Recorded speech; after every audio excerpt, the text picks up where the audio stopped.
ونستغفره ونؤمن به ونتوكل عليه ونعوذ بالله من شرور أنفسنا ومن سيئات أعمالنا من يهده الله فلا مضل له ومن يضلل فلا هادي له صلوات الله وسلامه عليه على حبيبنا المصطفى وعلى رسولنا الكريم صلى الله عليه وسلم وعلى آله وصحبه ومن تبعهم بإحسان إلى يوم الدين. اللهم إنا نسألك علما نافعا ونسألك رزقا طيبا وعملا متقبلا. اللهم إنا نعوذ بك من علم لا ينفع. ربنا زدنا علما ينفعنا. ربنا يسر ولا تعسر وتمم بالخير والحمد لله رب العالمين. وبعد. Baik muslimin dan muslimat rahimani wa rahimakumullah. Alhamdulillah dipertemukan kita sekali lagi oleh Allah untuk kita sambung bacaan kitab Ayyuhal Walad dari Imam Hujjatul Islam Abu Hamid Al-Ghazali, Maulid 450 Hijriyah wa Tufiya 501 Hijriyah. Baik, kitab Imam Ghazali yang kita baca yaitu kitab yang asalnya bertajuk Luftatul Kabidi fi Nasihatil Waladi. Luftatul Kabidi fi Nasihatil Waladi. Kita sampai muka surat yang ke-46 iaitu nasihat yang ke-19 itu. Kena lebih? Oh, dah satu dah. Oh, saya tertinggal. Maknanya saya pun tinggal itu. 48. Okey. Ke-48. Subhanallah. Baik. Kita akan masuk satu tajuk kita tentang riya. Okey, riya. Saya rasa kita dah pernah tulis tentang riya ni. Ada lagi? Kita dapat riya. Baik, bila sebut kalimah riya, asal riya ni daripada kalimah roha. Okey, roha. Akhirnya asal daripada kalimah roha, maksud roha lihat, melihat. Maksud kalimah roha melihat. Okey, melihat ataupun memandang. Okey, roha maksudnya yang melihat. Okey, daripada situlah datang riya. Baik, bila kalimah roha ni juga datangnya al-maraya. Al-maraya ni maksudnya adalah cermin. Al-maraya. Baik, daripada kalimah roha ni juga datangnya kalimah al-maratu. Dah syarat bahasa Arab kan? Al-maratu. Inilah dia bahasa Arab. Daripada satu kalimah ni dia boleh pecah kepada banyak benda. Okey, baik. So, daripada roha ni keluar kalimah riya, itu diperlihatkan.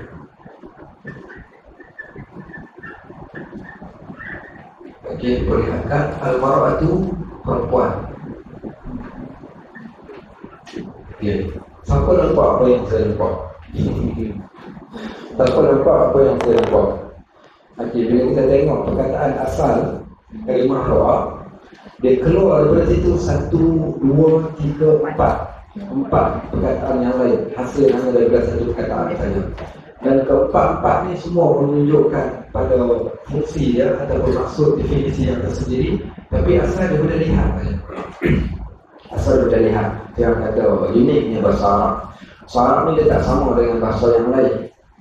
Kalau dalam English kita tanya seseorang kalimah lihat dalam English apa? Orang Jawa panggil look. Boleh look. See. Okey, see. Okey, orang dah see dah.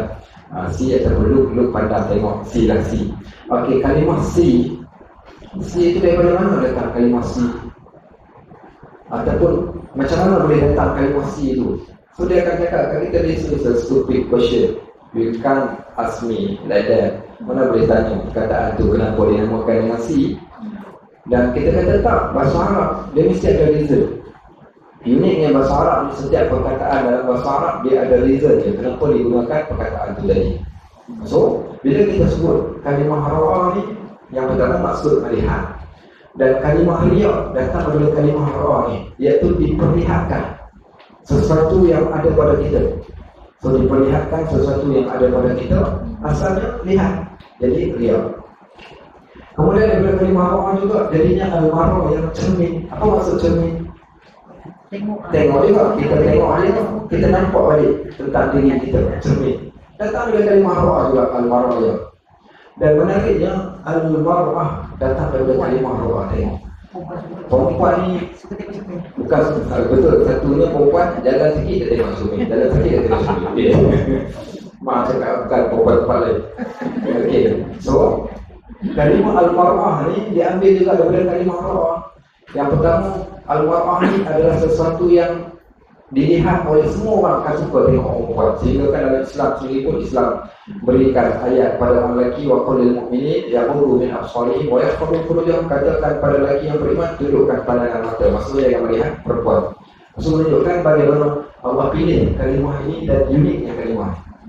Baik, tinggalkan yang lain, ambil yang riya. Riya ini kita faham, kita menunjukkan sesuatu benda yang pada kita bangga dengan benda tersebut kepada orang yang lain. Maksudnya diperlihatkan kepada orang yang lain sesuatu benda yang kita suka, diperlihatkan kepada orang lain. Baik, bila kita sebut diperlihatkan di sini, sekarang apa yang dia perlihatkan kepada orang? Let's say katakan dia perlihatkan, mana dia kita punya, dia perlihatkan, yang pertama dia perlihatkan rumahnya. Okey, kereta. Okey, apa dia lagi? Apa-apa je lah yang dia ada, antaranya rumah dengan kereta. Adakah dia dikira sebagai riya? Okey, sebenarnya kita katakan ini tidak riya. Baik, maknanya boleh lah kita ada baju baru, kita cakap. Okay, kita tunjuk kawan. Kita ada kereta baru, kita tunjuk kawan. Kita ada rumah baru, kita tunjuk kawan. Sebenarnya boleh lah. Tak salah. Okey, tapi kalau dia kata engkau ada, maksudnya ini rumahku, kau ada tu macam ni, aku seorang je yang ada. Okey, contohnya boleh tak boleh? Adakah itu riya? Tak, itu kan riya, itu takabur. Okey, bila dia membezakan di antara diri dia dengan orang lain, dia lebih, orang lain kurang, itu takabur, membesarkan diri dalam keadaan dia mengecilkan orang lain. Okey, itu nama takabur ataupun sombong. Sedangkan sombong benda yang Allah larang. So dekat sini kita tak bagi riya, mungkin tak dosa, bukan dosa riya, tapi boleh masuk dalam dosa takabur. Okey, so baik. So mana dekat sini bukan bermaksud menunjuk-nunjuk itu benda yang boleh, tapi ada hak dia. Asalnya tak salah pun, sekadar kita ada motor baru. Jadi orang tengok motor kita, Haji beli motor baru ke? Dia kata tak ustaz, motor lama. Sedangkan motor baru, tapi dia kata motor lama. Pak Haji menipu pula, kita katakan. Okey, so tak boleh juga. So kita cerita je lah, ini motor baru. Ataupun kita pakai sesuatu yang cantik, kita tanya kawan kita, cantik tak?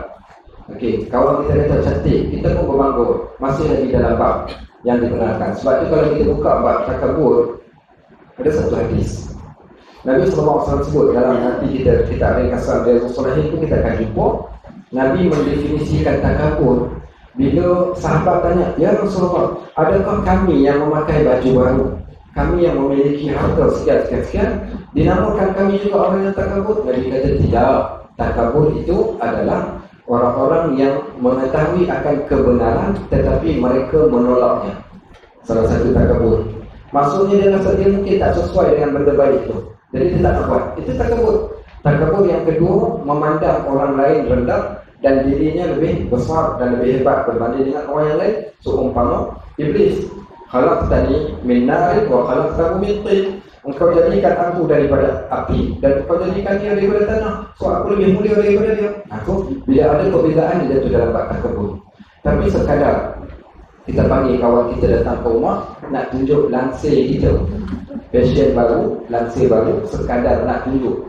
Dan kawan kita puji kita, masih lagi dalam bab yang diharuskan.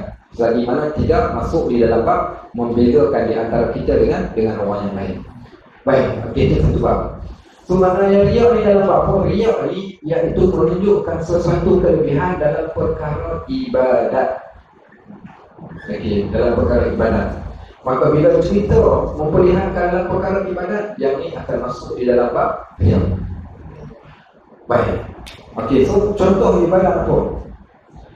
Yang pertama, ibadat ni ibadat yang dalam kurungan dia ni ibadat yang berbentuk kelebihan. Okey, kelebihan. Contoh, kita solat Zuhur. Dah selesai solat Zuhur. Kita pun dengan bangganya, aku dah selesai solat Zuhur. Kawan kita kata, nak riak dah tu. Baik, adakah riak itu ataupun tak? Kenapa tak? Ya, sebab yang fardu ini kebiasaannya tak akan masuk dalam riak. Kenapa yang fardu tak masuk dalam riak? Sebab fardu bukan kelebihan. Masuk bukan kelebihan ni. Semua benda ni semua orang akan buat dan orang kena buat. So maknanya bila orang semua kena buat, maknanya tak mana lebihnya. Engkau buat, aku pun buat. Engkau solat, kau ingat aku tak solat, aku pun solat. Dia bukan kalau kita pergi tunjuk dekat orang yang tak solat pun dia tetap tak termasuk dalam riak. Kerana dia merupakan syiar. Syiar agama kena dibuat secara terang-terangan. Solat berjemaah kena buat secara terang-terangan. Baik, jom kita pergi solat kat mana? Belakang bukit. Kenapa? Kami tunjuk kat orang tak boleh orang tengok. Riak pula tak. Solat fardu dibuat secara terang-terangan. Tidak termasuk di dalam bab yang boleh masuk dalam bab perkara riak. Puasa, masuk bulan Ramadan kita berpuasa. Kita tanya, kau puasa hari ni? Tak adalah. Apa yang tak ada? Puasa ke tak? Tak adalah. Apa yang tak adanya? Macam tak nak tanya. Kenapa lah tak ada tanya? Dia kata kanti riak pula. Aku puasa, kau berpuasa berapa dah semuanya? Puasa bulan Ramadan tak ada istilah riak. Baik. Cuma yang mungkin boleh masuk riak ni dalam dua ibadat yang lain.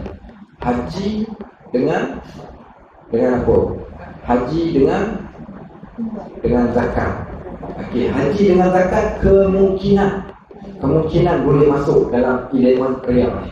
Sebab tu nak kena jaga. Sebab tu Nabi SAW ketika baginda masuk ke Mekah, permulaan masuk ke Mekah tu dia masuk dalam keadaan menundukkan kepala. Dia naik kenderaan dia naik keldai Nabi SAW. Apa nama keldai Nabi? Apa tahu? Keldai Nabi bernama Duldul.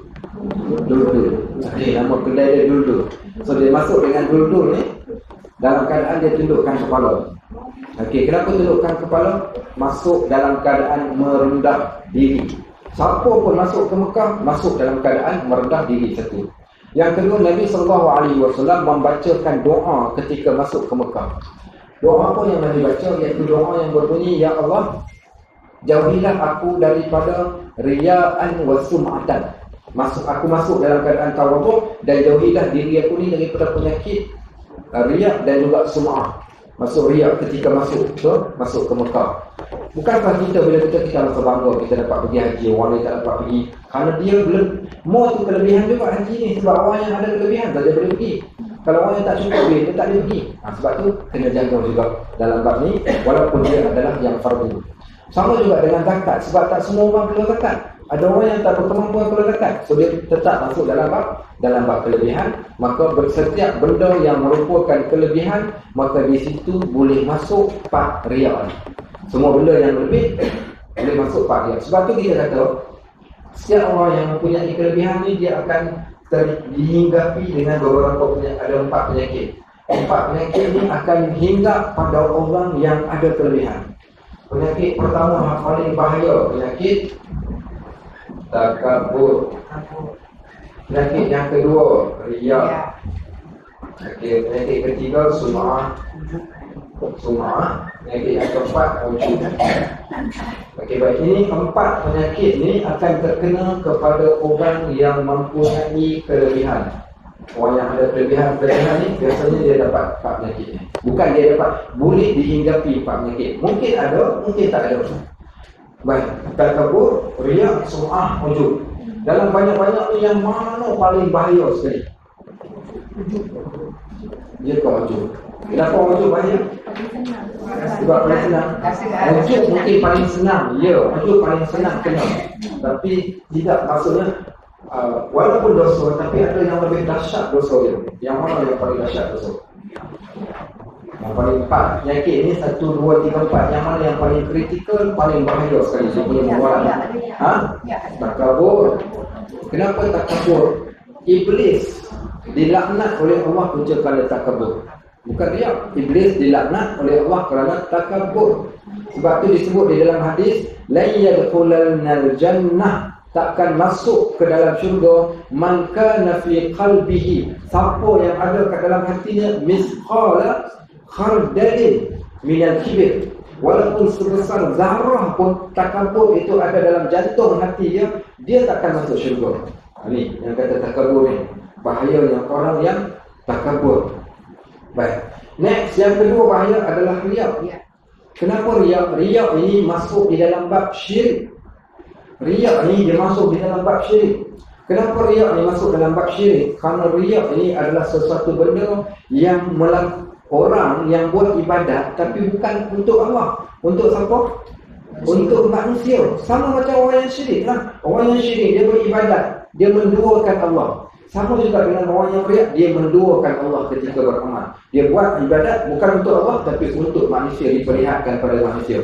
Besok di hari akhirat Allah Subhanahu Wa Taala akan kata pada orang yang riya ini, sekarang pergilah minta pahala dan balasan daripada orang yang engkau tunjukkan amalan engkau pada mereka dahulu. Tak boleh pun. So riya yang kedua sebab dia masuk dalam bab syirik. Next, yang ketiga sum'ah. Sum'ah ni, riya ni dia panggil, dia buat, dia tunjuk dekat orang. Sum'ah ni dia buat orang. Maksudnya riya dia pergi ke orang. Sum'ah orang datang ke dia. Cara pula. Sum'ah ni orang datang ke dia. Riya dia pergi ke orang. Sum'ah orang datang ke dia. Macam mana maksud orang datang ke dia ni? Ya, maksudnya dia nak suara mulut-mulut orang bila dia buat kebaikan. Riya ni tak semestinya orang puji. Cukup dengan hanya ditunjukkan di hadapan orang. Okey, baik. Tapi sum'ah dia nak orang sebutkan tentang dia. Maksud sum'ah ni apa? Dia suka mendengar puji-pujian daripada orang. Dia suka bila dia buat sesuatu benda ada orang puji. Tak kerti nak balas. Balas pun. Dah orang dah bagi kan. At least aku cakap dah sesuatu. Nak cakap apa? Terima kasih. Terima kasih je. Okey, contoh. Baik, so dia suka orang puji dia, hang baik, hang pandai, hang soleh, hang apa lagi, macam-macam lah. Maksudnya pujian-pujian orang pada dia, bila dia dengar maka berbungalah hati dia. Dan dia juga kategori riak sebenarnya, tapi kategori riak telinga. Okey, yang ni tunjuk mata, yang ni mata, yang ni telinga. Okey, yang ni seluruh tubuh badan dia. Okey, baik, yang ni tak terlibat. Yang ni orang puji dia, yang ni dia tunjuk dekat orang. Ujuk pula seorang-seorang dia tanpa tunjuk pada satu-satu. So yang ni paling minimum. Ujuk ni tiba-tiba kita buat ibadat, kita berzikir, kita baca Quran, dan kita pun rasa wow, hari ni dapat khatam 3 surah, dapat baca 3 surah. Walaupun kalau Allah kalau alhamdulillah kalau alhamdulillah. Wow. Okey, baik. Ataupun dia dapat sedekah, dia rasa bangga dan hebat.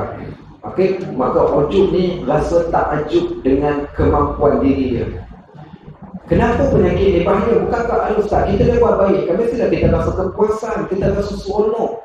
Tapi tak, isu yang masalah ujub ni, engkau merasa engkau tu hebat sehingga engkau lupa Allah yang menjadikan engkau hebat tadi. Engkau baca Al-Quran, siapa yang menjadikan engkau baca Al-Quran? Allah. Siapa yang menjadikan mata engkau boleh tengok Al-Quran? Allah. Siapa yang menjadikan mulut engkau boleh menyebut Al-Quran? Allah. Siapa yang menjadikan kaki tangan engkau boleh bergerak sehingga engkau dapat buat ibadat? Allah. Maknanya engkau kalau tanpa Allah kau tak ada apa pun. So, kenapa engkau nak rasa sombong dan merasakan engkau hebat sedangkan Allah yang menjadikan engkau semuanya? Sebab itu dalam Islam nak elakkan daripada semua benda ni. Okey, nak mengelakkan daripada takabur, apa kita kena buat? Maka ingat kita adalah seorang hamba. Hamba ini dia adalah dipunyai, bukan mempunyai. Seorang hamba dia dipunyai. Dipunyai ini dia ada pemilik. Dia ada tuan yang mesti patuh. Hamba tidak ada kelebihan untuk buat apa sahaja, melainkan hamba dia perlu buat apa yang disuruh dan dia kena tinggal apa yang dilarang. Seorang yang bersifat-sifat hamba dia takkan takabur. Sebab dia kenal diri dia adalah seorang hamba. Next, yang kedua, riya. Baik, macam mana nak menghindari riak? Iaitu dengan ikhlas. Dengan ikhlas, ingat, kalau aku riak, ruginya aku seumpama orang yang lift rosak. Kemudian dia pun naik tangga tingkat 30 baru naik. Perlahan-lahan naik sampai ke atas, baru teringat kunci tertinggal kat dalam kereta. Faham tak? Seorang naik bangunan 30 tingkat, rumah dia tingkat 30, dia pun naik sampai ke atas. Bila dah sampai ke atas, barulah tu tengok-tengok, alamak, kunci tertinggal. Okey, so letihnya orang yang riak ni, kerana semua benda yang dia buat, dia terpaksa maksudnya terpaksa tunjuk dekat orang, dia terpaksa dia jangka pandangan mata orang kepada dia. Sebab itu kita ni kadang-kadang kita ada rasa malu. Antara benda yang kita malu, keaiban kita, supaya orang tak tahu. Kenapa kita malu keaiban kita ni orang tahu? Sebab kita malu lah benda yang aib, dosa kita orang tahu. Kita tak nak orang tahu pun. Even kita katakan masuk dalam bab perkara yang aib, kan solat seumpama bau badan yang busuk, kentut kita, kalau boleh tak nak orang tahu. Kenapa tak nak orang tahu? Jatuhlah standard, jatuhlah martabat kita. Baik, saya tu teringat ada satu kata-kata seorang Syekh Muhammad Sa'id Ramadan Al-Buti. Dia kata satu hari baca khutbah, saya kemahiran mendengar lebih daripada kemahiran membaca dan menghafal. Sebelum yang saya dengar dulu, boleh ingat kepada hari ini, situasi itu kami duduk khutbah Jumaat, hari Jumaat, dia duduk kat atas mimbar, dia start baca khutbah. Dia baca khutbah dalam keadaan dia tengah menangis. Dia kata, korang semua tengok aku duduk kat atas, orang puji aku seorang tokoh yang hebat, orang kata aku adil, tapi korang tak kenal siapa diri aku yang sebenar. Allah dan aku saja yang tahu siapa aku. Dia pun mula bacakan, dia kata as-sitru qisman. Allah ini mempunyai satu sifat. Sifat Allah adalah as-sattar. As-sattar ni yang maha menutup. Kita buat dosa, tak ada siapa tahu, Allah tutup dosa kita, tak ada siapa kenal pun. Warna rupa kita pun tak berubah. Kalau orang buat dosa tiba-tiba tukar jadi warna hijau, kan kita takut kita. Tiba-tiba tukar color, tak, Allah tutup keaiban kita tu tadi. Tutup ni ada dua tutup, kata Syekh Ibnu Athaillah As-Sakandari. Tutup dosa dan tutup daripada dosa. Tutup dosa dan tutup daripada dosa. Orang macam kita ni orang biasa. Orang macam kita ni orang biasa. Kita biasanya kita minta kepada Allah, ya Allah tutuplah dosa aku, janganlah bagi orang tahu. Kenapa kita minta Allah tutup dosa kita supaya orang tak tahu? Kalau orang tahu, jatuhlah martabat ataupun level aku di mata manusia. Kalau orang tahu aku ni siapa, ya Allah, malulah ustaz pun. Okey, malulah kita pada pandangan mata manusia. So maknanya kita menjaga pandangan manusia daripada pandangan Allah. Itulah kita manusia yang awam ni. So kenapa takut? Malulah kot, kan orang tahu siapa kita yang sebenar. Dia kata itu orang yang biasa. Tapi orang yang istimewa ni, al-khawas, orang yang istimewa, mereka bukan takut jatuh martabat mereka di sisi Allah, tapi mereka takut iaitu pandangan Allah. Ataupun takut jatuh martabat mereka di sisi Allah. Malu mereka kepada Allah melebihi daripada malu kepada manusia. Tapi kita masih dari peringkat yang pertama, kita malu kepada manusia. Baik, so riak, mengatasi riak dengan ikhlas, mengatasi riak, dan kena tanam dalam diri, ya Allah, ruginya. Sedangkan orang buat, aku buat, orang buat dapat pahala, tapi aku buat dapat dosa. Bila dia tahu hakikat ruginya orang yang riak, dia pasti akan tinggalkan dia. Baik, sebab itu di dalam Islam ada ibadat yang Nabi SAW buat di hadapan sahabat, ada ibadat yang Nabi tak buat di hadapan sahabat. Bila Nabi buat di hadapan sahabat ni, adakah namanya Nabi riak? Tak, Nabi nak tunjuk cara bagaimana. Ada bab riak yang boleh kena riak waktu tu. Contoh, riak di hadapan anak-anak ketika kita membaca Al-Quran, ketika kita bersolat sunat di rumah, ketika kita berzikir, ketika kita belajar. Kenapa nak riak dengan anak-anak? Supaya anak-anak menjadikan kita ikutan mereka. Anak-anak tengok kita, dia tengok mak dia kaki semayang, dia tengok mak dia ni kaki Quran, dia tengok mak dia ni orang yang kuat bersedekah. Akhirnya anak akan ikut. Tapi kalau anak-anak tengok mak dia ni kaki TikTok, mak dia ni kaki IG, Instagram. Mak dia ni apa dia? Kaki drama. Maka anak-anak juga akan ikut kaki mak dia tadi. Sebab tu disebut, iaitu kalau bapa peminat Manchester, anak mesti minat Manchester. Kalau bapa minat mancing, anak akan minat mancing. So dia akan tengok minat kita.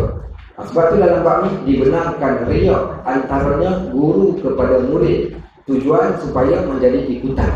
Bapa kepada anak-anak, pada keluarga dia, supaya keluarga menjadikan dia ikutannya. Ataupun kita dengan dalam bab dakwah perlu tunjuk. Contohnya, saya ingat saya dapat jiran dahulu, seorang jiran yang tak sembahyang Jumaat. Baik, macam mana saya dapat bagi dia sembahyang Jumaat? First kali saya tengok, saya pergi Jumaat, dia duduk kat situ, saya balik, dia masih lagi kat situ. Minggu seterusnya saya cepat-cepat balik awal. Kenapa saya balik awal? Sebab saya nak tengok dia pergi ke tak pergi. Saya balik, memang sungguh saya tahu keretanya tak bergerak, awalnya pun masih lagi duduk dekat kursi yang sama. So saya tahu dia tak pergi. Minggu ketiga saya mulakan bercakap, saya kata, bang, jom apa namanya, pergi sembahyang bang. Dia kata tak apa, kau pergi lah, aku pergi kemudian. So bila saya balik, betul dia tak pergi juga. Minggu yang keempat saya kata, saya ubah taktik, bang nak tumpang kereta boleh? Pergi Jumaat dengan bang. Dia kata aku ada urusan. Dia kata lepas ni nak pergi ambil aku tahu lah kereta ni. So dia tak nak pergi juga. Yang keempat talut. Yang kelima, pokok lah bagi dia rasa segar. Kita bersiap waktu nak sembahyang Jumaat dekat-dekat tu, kita pergi ikat serban dekat tepi rumah ada cermin. Pergi kat tepi rumah tu, rumah kita tinta. Bila tinta tu nampak gambar, kita pergi kat serban kat situ. Dah dia ada sepatah pun tak ada apa pun tak tahu. Namanya dia tak ada perasaan malu sikit. 5 cara dah buat tak selesai. Saya ambil cara yang kelima, cara keenam. Cara keenam, saya tulis surat, saya masukkan dalam peti surat dia. Dah cakap tak sampai hati, saya tulis beritahu kesan orang yang meninggalkan solat, kesan orang meninggalkan Jumaat, apa balasan, apa yang akan berlaku kepada dia sekalian. Lepas benda tu, alhamdulillah menjadi pergi Jumaat dia. Okey. Tapi itulah on off lah, kadang pergi, kadang tak, kadang pergi, tapi at least ada jugalah. So apa hukum kita yang tunjuk dekat dia tadi tu, hukum tunjuknya supaya dia ada rasa malu, akhirnya dia akan buat. Baik, tapi di sana ada beberapa benda. Contoh, Nabi SAW setelah selesai solat Isya, bagi salam semua, zikir, baginda akan terus pulang ke rumah dia. Dia tak buat solat sunat kat situ. Kenapa dia tak buat solat sunat kat situ? Disebabkan kerana dia kata tunaikan. Yang pertama, perbanyakkan tempat sujud. Perbanyakkan tempat sujud kita, jangan solat di tempat yang sama, perbanyakkan tempat sujud supaya tempat itu akan menjadi saksi di hadapan Allah di hari akhirat satu. Yang kedua, Nabi minta para sahabat tunaikan hak rumah. Rumah kita ni ada hak. Di antaranya hak dalam bab perkara-perkara sunat, perbanyakkan di rumah. Kenapa nak benda sunat banyak kena buat kat rumah? Kerana nak memelihara perbuatan tersebut, kerana dia adalah bersifat suplemen. Suplemen ni benda kelebihan. Benda yang lebih ni jangan selalu dipertontonkan, biar kita dengan Allah sahaja. So ambil kata-kata ni untuk mengobati riak ni. Uktum min hasanatika kama taktum min sayyiatik. Satu kata-kata oleh seorang tokoh. Jadi tokoh dipanggil tabi'in. Tabi'in ni orang yang tidak sempat jumpa Nabi SAW, tetapi dia berkesempatan bertemu dengan para sahabat. Mereka ni dipanggil dengan nama tabi'in. Baik, apa nama tabi'in ini? Sufyan ibnu Uyainah. Nama dia Sufyan ibnu Uyainah. Ataupun disebut juga dengan panggilan Ibnu Uyainah. Seorang tabi'in, nama dia Sufyan ibnu Uyainah, seorang tokoh yang hebat, sebaris dengan para imam-imam yang tepat di antara tokoh-tokoh mujtahid. Beliau menyebut satu perkataan yang amat luar biasa. Perkataan dia yang luar biasa ni, apa dia kata? Uktum min hasanatik. Uktum, dia bukan ketum dan uktum bahasa Arab. Uktum. Okey. Uktum min. Apa tak boleh tulis Arab tak apa, kita terjemahkan lagi. Min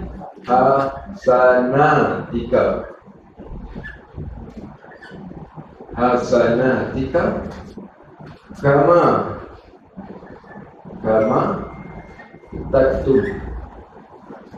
taktum banyak ketumnya. Taktum kama taktum min sayyi'atika. Sayyi'atika.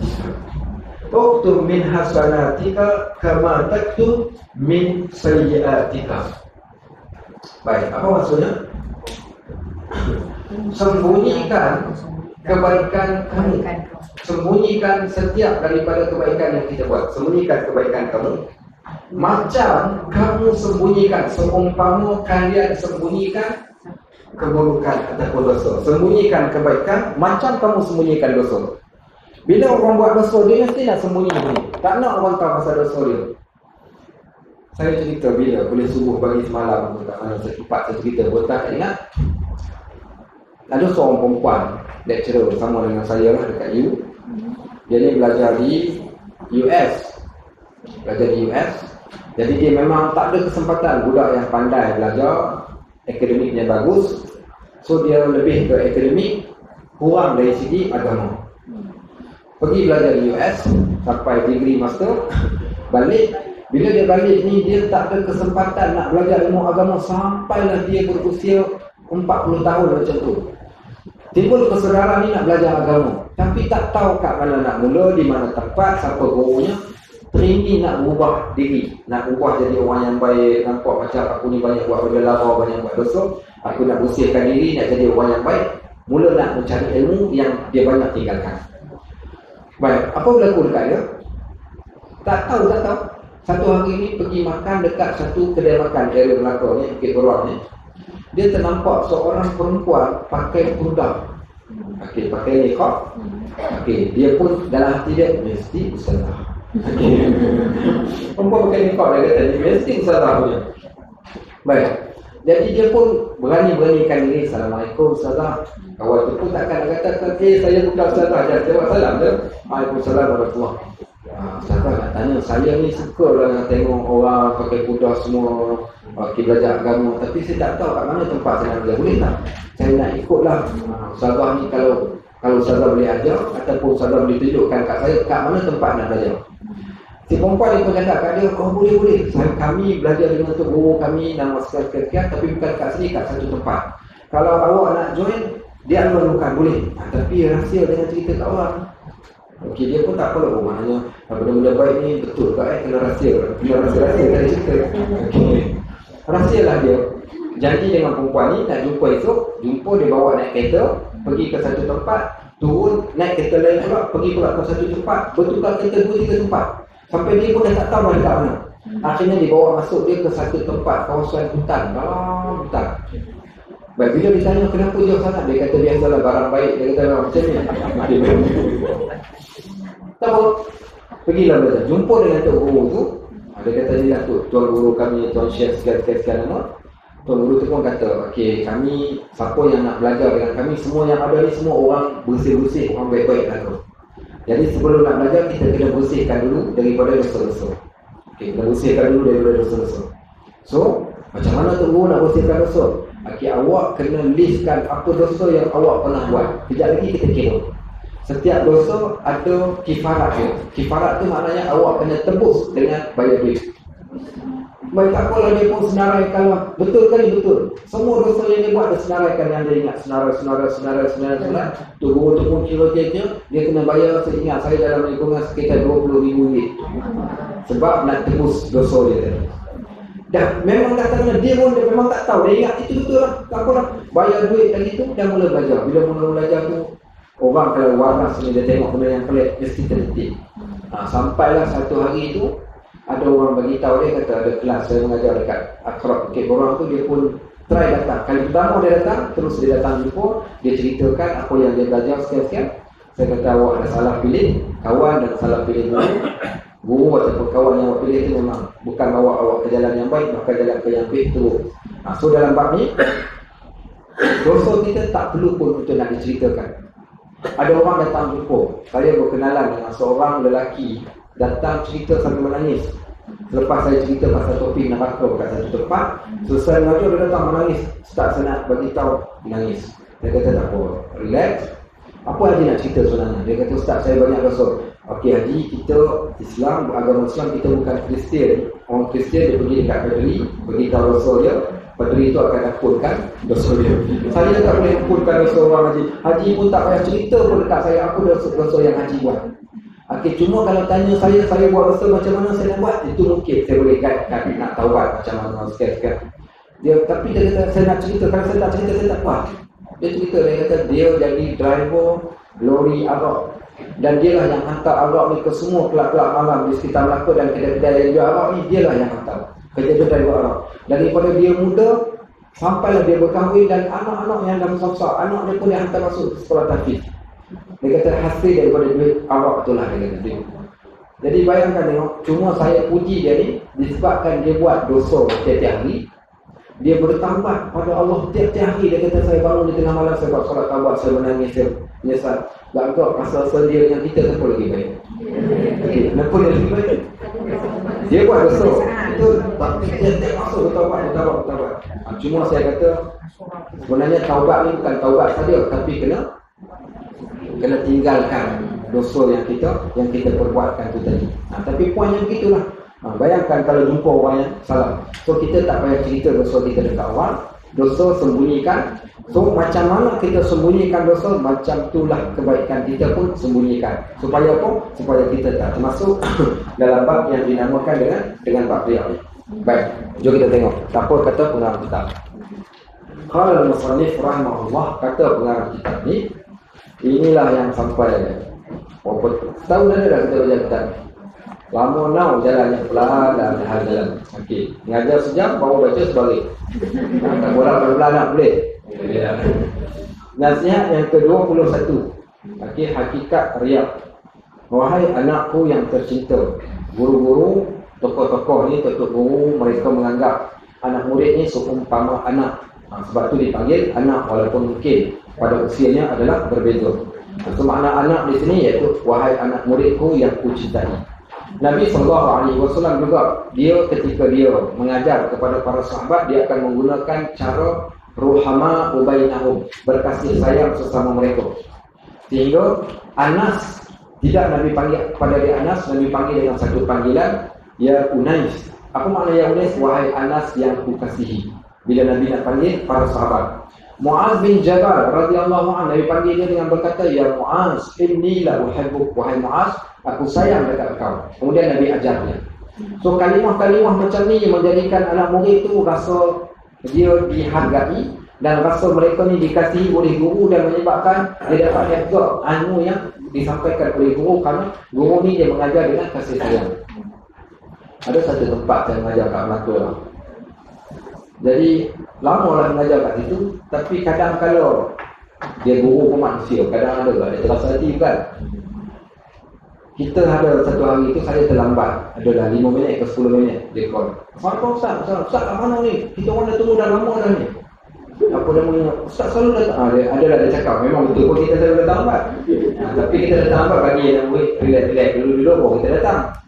Baik, so nak mengelakkan juga daripada anak guru tunggu anak murid bukan. Jadi bila dia start mula marah-marah dan mula start dia komplain tentang adalah beberapa benda, saya pun cakap lah pada orang, saya kata macam ni lah, saya kata anak murid semua, kami guru mengajar dengan dua. Yang pertama mengajar dengan fizikal, yang kedua dengan jiwa.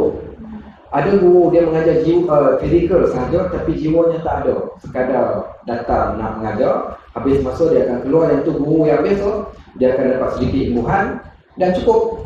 So tak ada hubungan, kita kata dari segi yang lain. Sedangkan kami datang mengajar dengan fizikal dan datang mengajar dengan jiwa. So janganlah dihilangkan hak jiwa tu tadi. So bila dia datang mengajar dengan fizikal, jadilah ilmu tu sekadar disampaikan tanpa jiwa tu tadi. Sebab tu bila guru ni dia mengajar dengan jiwa ni, dia akan mengajar sungguh-sungguh dengan keikhlasan, dan bila dia nak sampaikan, dia akan anggap anak murid ni seumpama anak-anak dan orang yang dia kasih. Sudah pasti dia akan jaga. Lepas tu Nabi SAW ni bila dia mengajar benda yang penting, sama ada dia akan pegang tangan para sahabat waktu tersebut. Waktu Nabi mengajar surah Fatihah dekat Abu Sa'id Al-Khudri radhiyallahu anhu, macam mana Nabi buat? Waktu berjalan keluar dia kata wahai Abu Sa'id, aku akan ajarkan kepada engkau sebelum kita keluar daripada pintu ni. Ketika nak keluar, Nabi pegang tangannya. Nabi pegang tangan dia dan Nabi ajarkan kepada dia surah Al-Fatihah dalam keadaan dipegang tangan dia. Begitu juga beberapa sahabat yang lain, Nabi SAW ajarkan kepada mereka dalam keadaan dipegang mereka. Tujuan dipegang tadi nak menggambarkan kasih sayang dengan mereka pada waktu tersebut, sehingga mereka dapat terima setiap ilmu yang disampaikan oleh Nabi SAW. Lepas tu digunakan kalimah, wahai anakku yang tercinta. Kita pun dengan anak-anak kita, saya namakan anak saya, anak lelaki pertama dia dengan nama Hubaib.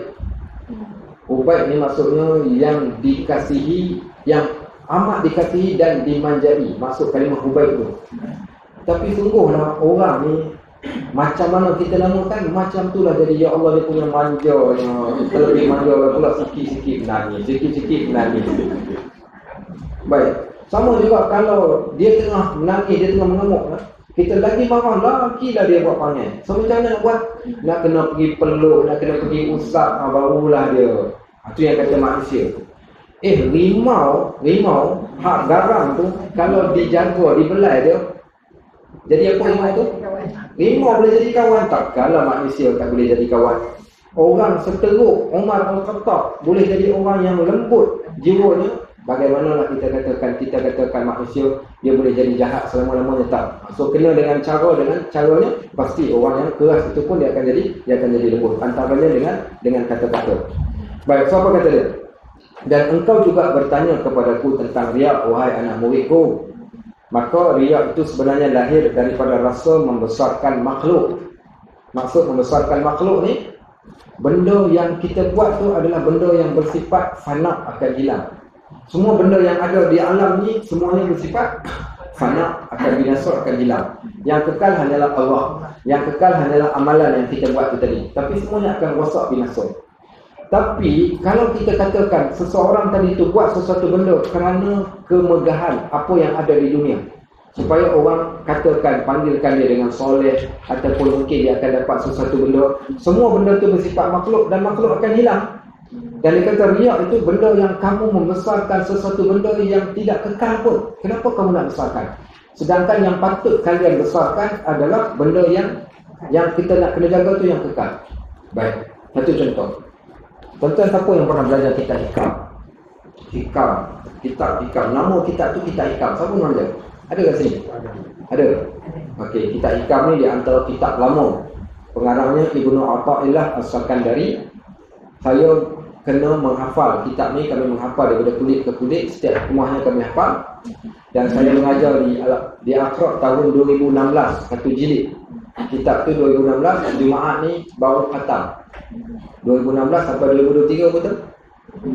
7 tahun seminggu sekali, 7 tahun baru khatam kitab tu. Jumaat ni nak khatam.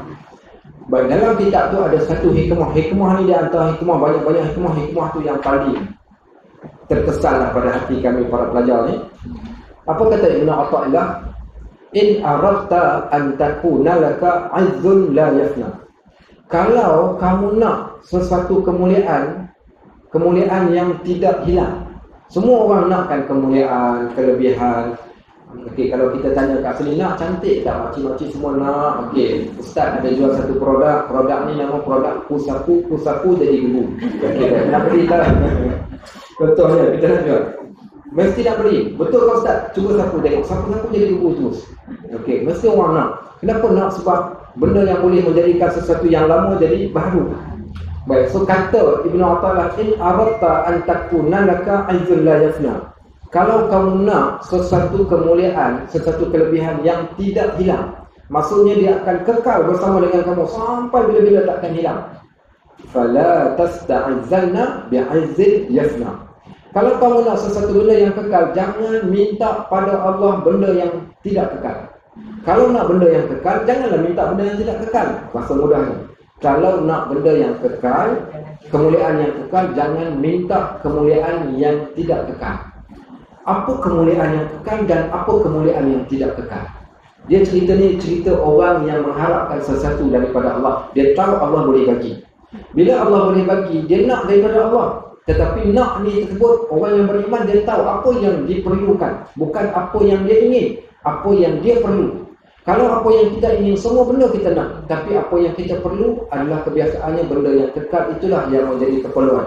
Benda yang kita minta, benda semua akan habis binasa. Minta pangkat, minta kaya, minta sihat, semuanya akan habis. Tetapi minta satu benda yang tidak akan hilang. Sebab tu bila bertanya doa yang paling terbaik, apa dia doa yang paling terbaik? Iaitu Rabbana atina fid dunya hasanah wa fil akhirati hasanah wa qina adzabannar. Kenapa wa qina adzabannar? Kalau benda itu yang akan kekal, kita minta syurga ke akhirat. Kita tak nak neraka. So minta benda yang kita akan dapat kekal.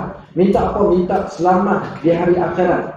Doa Nabi Allah Ibrahim alaihissalam termasuk doa Nabi sallallahu alaihi wasallam. Ada doa dia. Wala doa Nabi Allah Ibrahim, wala tukhzini yauma yub'atsun. Tuhan, janganlah engkau sia-siakan aku hari ketika dibangkitkan. Jangan dihinakan aku hari ketika manusia dibangkitkan. Yauma la yanfa'u malun wala banun illa man atallaha biqalbin salim. Ya Allah, aku takut pada hari tiada manfaat harta benda, tiada manfaat anak pinak, melainkan orang yang bertemu Allah dengan hati yang sejahtera. Aku takut, ya Allah, takut hari akhirat. Maka dia minta dia selamat di hari akhirat. Dia tak minta di dunia, tapi minta di akhirat.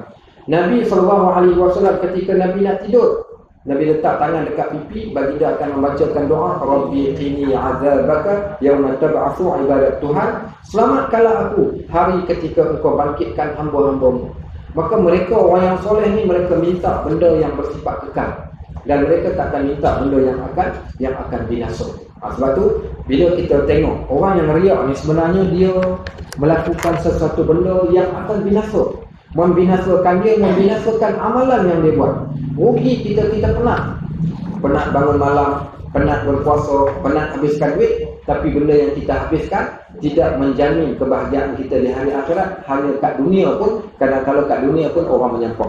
Baik, so dia kata disebabkan kerana itu dan cara menghilangkannya bahawa engkau melihat makhluk ini diarahkan oleh takdir Tuhan, dan engkau merasakan bahawa mereka itu rumahnya seperti benda-benda yang beku, yang tidak mempunyai apa-apa kemampuan untuk menyampaikan manfaat atau mudarat kepadamu. Allah jadikan manusia, ini sifat manusia hamba. Adakah manusia boleh kayakan kita? Tidak, dengan izin Allah. Adakah manusia boleh mendatangkan mudarat pada kita? Tidak, dengan izin Allah. Kalau dah kamu tahu, kenapa kamu buat sesuatu kerana manusia? Baik, ada orang dia buat, saya bukanlah baik mana pun, tapi kenal lah, kenal dengan orang-orang politik kat Melaka. Jadi contohnya hari tu waktu AHLC tu saya panggil Tun Ali Rustam tu, hanya dengan panggilan telefon saja. Asalnya saya masuk surat melalui protokol, memang kena reject awal-awal. Dia kata tak boleh lah Tun, sibuk dah, jadual penuh lah. Kemudian bawa datang dulu surat minta CF rumah. Saya kata kita malas nak pakai kabel. Saya call terus. Dia tanya bila Ustaz nak saya pergi, hari Sabtu minggu depan. Okey, tak apalah. Saya suruh masuk dalam Delhi. Sekali call saja. Tapi protokol, dia kata Tun ada program 3 pada hari itu. Ustaz cakap macam mana dekat Tun? Saya tak cakap apa-apa, saya beritahu program saya. Dia kata dia nak datang. So saya biar je lah dia nak datang. Masalahnya dia dah cancel 3 program yang lain. Saya kata itu bukan, saya pun tak tahu dia nak cancel. Baik. Jadi bila orang tahu macam tu, ada seorang hamba Allah ni datang. Hamba Allah datang, saya boleh bagi dekat Ustaz, Learning Center Ustaz. Ustaz nak buat apa? Saya kata saya siapa nak bagi, dia bagi. Saya tak pernah hadkan pun. Dia bagi banyak, kami akan gunakan. Dia bagi sikit pun, kami akan gunakan. 1 juta cukup kalau saya bagi Pak Ustaz. Okey, 1 juta dia nak bagi. Saya kata saya tak pernah minta. Nak bagi-bagi. Bagi pun benda ni kita akan gunakan untuk masyarakat. Dia kata tapi itulah, dia kata bila kita cek-cek rupanya dia bagi tu, dia nak dulu kita tolong bagi hint dekat seseorang supaya dia dapat pangkat datuk sekian-sekian dengan pemberian tadi. Okey, kalau dapat, so dia akan bagi duit tu. Saya kata syarat-syarat bila ni pula. Lepas tu tak pula, terima kasih lah, saya tak nak. Dia kata saya tak nak. Itulah ada orang yang datang call, Ustaz boleh tak tolong, ada Ustaz ada apa-apa kabel ke nak dapatkan pangkat. Kita kata ya Allah, kalau ada orang yang macam tu, maksudnya dia suka dan dia cari mudah-mudahan macam tu. Sebab tu kalau kita tahu kita ni berada dalam takdir Allah. Semua manusia berada dalam takdir Allah. Setiap orang tak mampu bagi manfaat dan mudarat pada orang yang lain melainkan dengan diizinkan Allah Subhanahu Wa Taala. Kalau kita dah tahu macam tu, kita tak akan bergantung kepada manusia, bahkan kita hanya bergantung pada Allah, dan kita tak akan buat sesuatu untuk manusia pun. Kerana manusia tak boleh bantu kita ke hari akhirat. Sebab tu disebut di sana Law ijtama'atul jinn wal ins, kalau dikumpulkan jin dan manusia ala an yanfa'u, nak memberikan manfaat kepada kau, la yanfa'uka illa an yasha Allah, takkan dapat manfaat melainkan dengan diizinkan Allah. Walau ijtama'atul jinn wal ins ala an yadhurruk, kalau dikumpulkan jin dan manusia datang mubarak pada kau, la yadhurruka illa insya Allah, takkan dapat mubarak melainkan dengan diizinkan Allah. Kita pegang yang ni, kita tahu semua kita adalah bersifat dengan sifat lemah. Kita tak mampu buat apa-apa pun melainkan Allah yang ada kuasa. Jadi kenapa kita nak tunjuk pada manusia yang lemah ni apa yang mereka boleh bagi dekat kita? Tuan-tuan solat malam 11 rakaat dah cukup baik. Tiba-tiba esoknya kita pergi cerita dekat orang, dia bagi apa dekat kita? Lain kalau kita semalam saya solat 11 rakaat, 11,000 aku bagi kat kau. Okey, seronoklah juga kita. Malam esok 20 rakaat lagi pula. Semalam saya solat 20 rakaat, okey 20,000. Kejap lagi pagi masuk dalam akaun. Tak apa kalau kita boleh cerita macam tu. Dia bagi. Ini tak, kita cerita dekat dia. Saya puasa ni, orang dalam hati menyampah macam seorang puasa. Orang menyampah lagi dekat kita. Dah tahu dah kalau kita riak dekat orang menyampah, tapi kita buat juga. Kenapa? So, orang yang logik, ada akal ni dia takkan buat untuk hanya sekadar apalah sangat. Pujian orang ni tak, orang kata apa, tak bertudis, tak jadikan kita cantik. Kalau orang puji kita cantik, cantiknya awak, ting tu jadi tu dia cantik. Kita pun nak juga pujian orang, tapi tak ada apa pun. Bahkan silap-silap bulan orang tutup lagi kita kat belakang. Kita pergi tanya orang, cantik tak kau? Dalam dia kata kita cantik, tapi belakang kita dia kata apa? Nyampah macam tu orang cantik. Okay. So kenapa terjun diri dalam tempat yang kita tahu kita takkan dapat kemuliaan pun melainkan kehinaan demi kehinaan. Baik, next dia kata lagi, maka dengan itu engkau akan selamat daripada memperhitungkan pandangan mereka. So kalau siapa yang jaga daripada riak, kita akan selamat. Tetapi jika engkau melihat kepada makhluk ini dan engkau merasakan bahawa mereka mempunyai kekuasaan dan kehendak, maka sifat riak itu tidak akan hilang daripada hatimu. Tapi selagi mana kita nakkan pandangan manusia, selagi itulah riak ni akan sentiasa terbelenggu dan duduk dengan kita. Maka buatlah sesuatu kerana Allah, hati jadi ikhlas, bahkan hati kita makin tenang kerana kita tak buat kerana manusia. Contoh, Profesor Dr. Muhammad Kamil Ibrahim, dia daripada orang yang lalai, dia menjadi orang yang sentiasa ingat pada Allah. Setelah dia pergi haji, dia jadi orang yang baiklah. Jadi dia kata dia ni satu hari balik ke rumah, dia dah makan, ada kawan belanja, cakap dekat isteri dia, sorry lah yang tadi kawan belanja awak masak penat-penat, saya tak makan makanan awak. Sebelum tu kalau dia tak makan makanan isteri dia dekat mengamuk dan marah. Tapi dia dengan isteri dia dua-dua orang dah berhijrah jadi orang yang baik. Dia balik-balik tengok, oh isteri dia dah masak, dia pun takut isteri dia kecil hati. Dia pun cakap, sorry lah, I dah makan tadi dekat luar apa semua kan. Isteri dia kata, kenapa nak sorry pula? Tak perlu sorry pun bang. Yalah, kenapa? Dia kata tak, saya masak bukan kerana abang, saya masak kerana Allah. Even abang tak makan pun saya dapat pahala tau. Dia pun terkejut kan. Betul, isteri pun dia macam baik, saya cakap kat suaminya tu, dia lah mau terkejut dia, dia macam ada apa-apa ni. Tapi itulah yang isteri cakap, bila dia faham kita takkan melenting dan kita tak perlu pun nak marah. Kita buat ni kerana Allah. Bila buat kerana Allah, kita tak perlu pun nak jaga hati orang, tak perlu pun nak kecil hati dengan orang, sebab kita tahu pahala tetap kita akan dapat pada waktu itu. Akhirnya hati jadi tenang. Tapi kalau tak, kalau cari pandangan manusia ni, semua benda kita buat, baju apa nak pakai, benda apa kita nak buat, macam mana kita nak buat, semua duk jaga pandangan manusia ni, kita akan jadi penat. Tak habis-habis. Penat sampai ketua. Baik, alhamdulillah, insya-Allah mudah-mudahan datang manfaat. Kalau ada soalan nak tanya. Ada soalan? Ya. Okey. So macam kita nak pasti kita nak nasihatkan orang yang bekerja mak ke. Okey. Boleh ke tak boleh nak nasihatkan orang? Baik, saya tunjuk satu contoh lah. Boleh nasihat tapi kena ada cara. Saya sewa rumah. Satu rumah waktu SPM dulu, kami duduk 4 orang. Di sebelah rumah kami ni, tempat kami sewa ni ada satu rumah jiran-jiran yang duduk kawasan tu, kawasan kampung lah. Jadi berkawan dengan anak lelaki dia ni yang sebaya dengan kami, nama anak dia ni Anwar. Jadi keluarga dia ni bukan jenis keluarga yang jenis solat, bapak dia pun jenis memang tak pernah pergi masjid Jumaat pun tak pergi. Jadi keluarga dia orang tak dididik dengan agama. Kami belajar sekolah agama, tinggal dekat sebelah rumah dia orang. Jadi dia selalu datang lepak. Bila dia datang lepak, waktu solat, kita orang akan solat. Tapi saya tak pernah pun ajak si Anwar ni untuk solat dengan kami. So bila nak solat, jangan sebab tu lah, jom kita solat. Waktu tu dia duduk minggir. Dia kata, okey korang solat lah, aku nak minggir. Dan saya tak pernah kecil hati pun, saya tahu dia tidak diterima didikan agama. Tapi dalam hati saya, insya-Allah, mudah-mudahan satu hari nanti dia tengok kita orang solat, dia akan solat. Sampailah satu hari tu, tiba-tiba malaikat mana yang pergi pegang dia, dia ni tiba-tiba dia kata, nak solat dengan kau orang boleh? Dia cakap, oh, okey lah boleh, pergi ambil wuduk.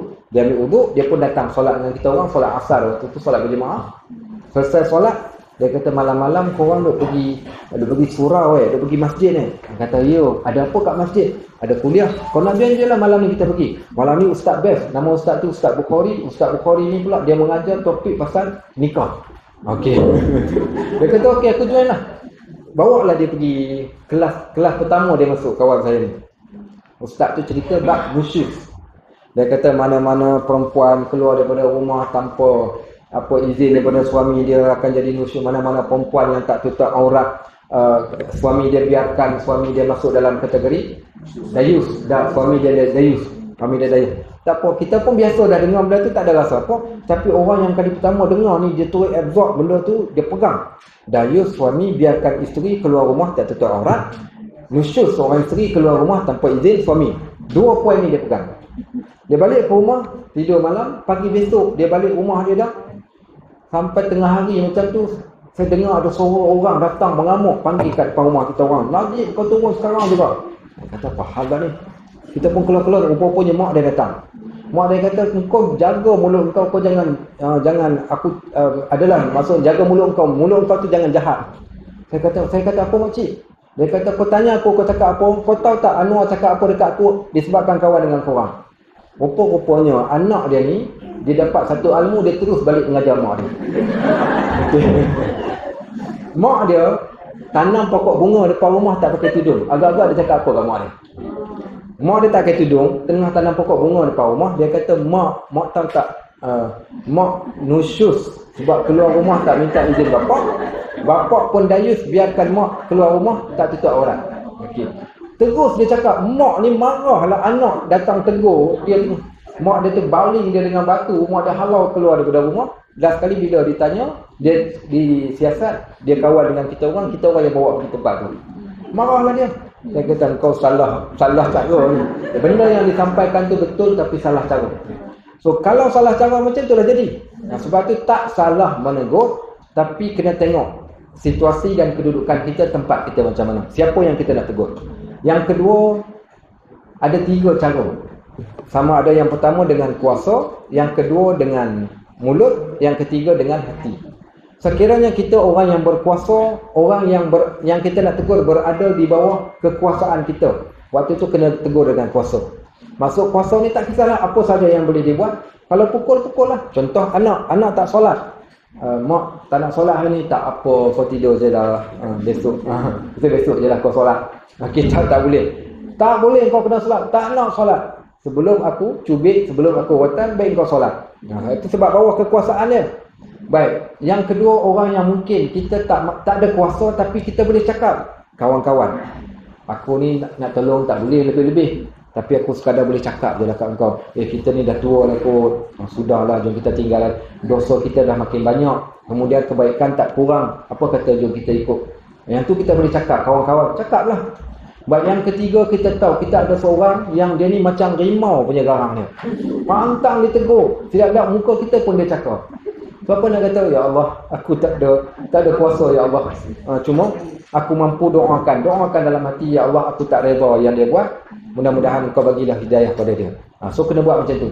So tengok kemampuan kita dan tengok siapa dia. Tapi kalau orang yang punyai dengan ahli keluarga kita, tegurlah, tapi tegur dengan cara yang kena sesuai. Contoh, siapa Nabi Musa kepada Firaun? Bapak angkat. Firaun bela daripada kecil, besar tapak tangan ni sampai besar. Firaun bela dia. Dibela di dalam istana. Tiba-tiba dia jadi Nabi. Allah suruh patah balik pergi ke istana. Kau pergi cakap dekat bapak angkat kau. Bapak angkat kau melampau. Bapak angkat kau kafir. Bapak angkat. Macam mana dia nak buat? Akhirnya Allah tengok cara macam mana Allah kata dekat Musa. Idhab ila Fir'aun innahu tagha. Pergi engkau wahai Musa kepada Fir'aun. Fir'aun melampau. Faqul lahu qawlan layyinan. katakan kepada Fir'aun dengan kata-kata yang lembut. Kenapa pula nak kata kata yang lembut? Fir'aun kan jahat. Tak, kenapa Allah suruh kata-kata lembut? Ingat, jasa dia kepada engkau.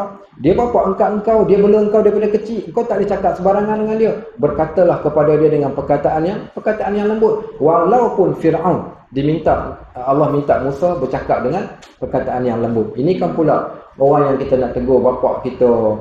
Tiba-tiba kita cakap, bapak tahu tak bapak ni boleh masuk neraka kalau bapak memang sebut neraka bapak kita, memang kena lah. So kena tengoklah suasana dia. Ada seorang anak murid, mereka ni masuk satu kolej. Nama kolej ni kolej untuk keluarkan para pendakwah.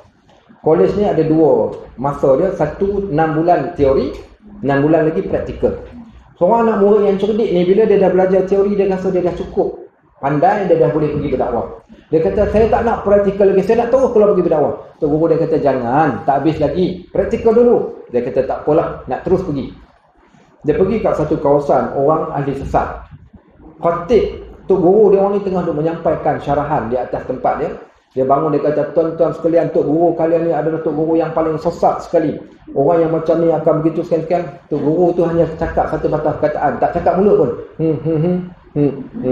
Okey, baik. Datang anak murid dia ramai-ramai ni, belasah turis dia.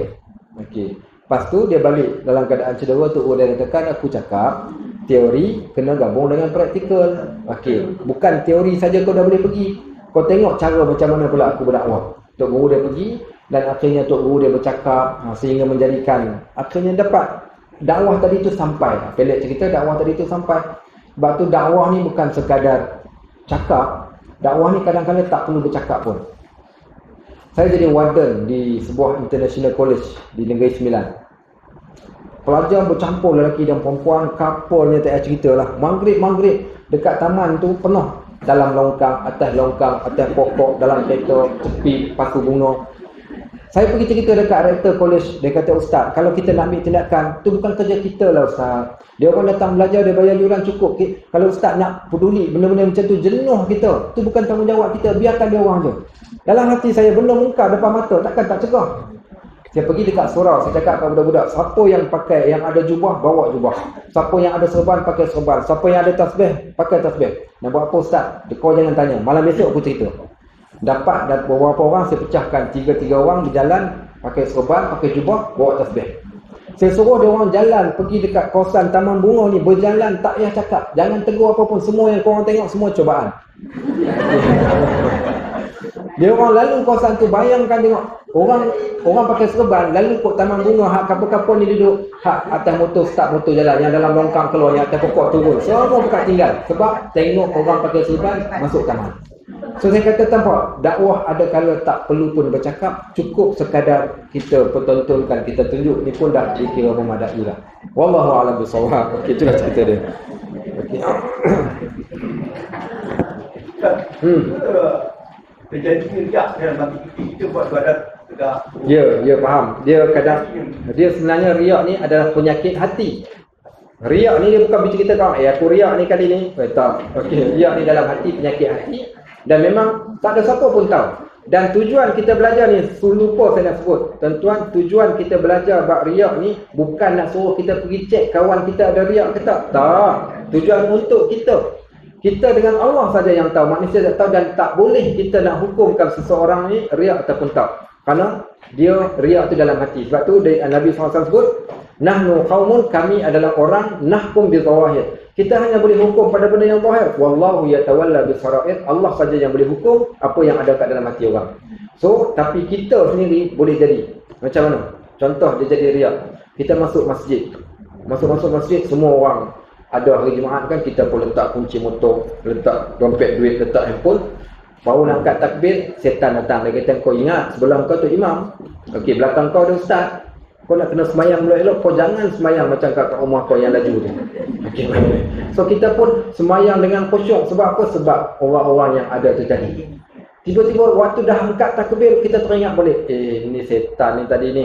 Itu dah riak ni, aku buat solat bukan kerana orang. Ya Allah, aku solat kerana-Mu. Maksudnya kita perbaiki balik niat kita yang terpesong tadi dengan diperbetulkan pada waktu yang sama. Boleh tak boleh? Ya, boleh. Bila datang saja perasaan riak waktu ketika tengah buat solat, cepat-cepat istighfar kat dalam hati, kemudian kita teruskan perbuatan itu tadi. Syekh antaranya Ustaz Ibrahim Mahmud. Okey, Ibrahim Mahmud daripada Balin. Dulu kalau siapa pernah dengar Ibrahim Libya dulu tu, dia nak pergi mengajar ni, dia dah turun naik kereta dah. Tiba-tiba dia naik balik kat atas rumah. Orang tanya, kenapa Ustaz? Dia kata tadi ketika masuk dalam kereta tiba-tiba terfikir berapa orang nak bagi dekat aku bila pergi ceramah. So perbaharui balik niat, naik balik kat atas rumah, niat balik, kemudian turun dan jalan. Sampai macam tu. So nak kena, dia hati ni macam kuda liar. Nak kena tambat betul-betul. Dia lari, tarik balik. Dia lari, tarik balik. Dan setiap orang macam tu. Ada seorang ustaz yang terkenal, dia tanya, Ustaz pernah rasa tak? Macam saya rasa. Rasa macam mana Ustaz? Waktu kita pergi ceramah, tiba-tiba orang ramai-ramai. Bila orang ramai tu kata, wow, hebat juga aku ceramah orang datang ramai. Saya kata benda macam tu akan kena kepada sesiapa saja. So, kita dan Allah saja yang tahu, cepat-cepat kita padamkan balik. Datang, tolak. Datang, tolak. Itulah kerja kita. Sebab tu, kata sahabat, raja'na min jihadil asghar ila jihadil akbar. Bila para sahabat kembali daripada perang jihad pedang ni, dia orang kata kami kembali, kita sedang kembali daripada jihad yang kecil kepada jihad yang besar. Orang tanya, perang tu jihad yang kecil? Ya, dia kata perang jihad kecil kerana kita nampak musuh. Jihad yang besar, jihad yang tidak nampak musuh. Siapa dia musuh kita? Nafsu dan juga setan yang kita tak nampak. Itulah jihad kita yang paling besar tu, paling susah. Baik, wallahu a'lam bishawab. Subhanakallahumma wa bihamdik, asyhadu an la ilaha illa ant, astaghfiruka wa atubu ilaik. Wa sallallahu ala sayyidina Muhammad.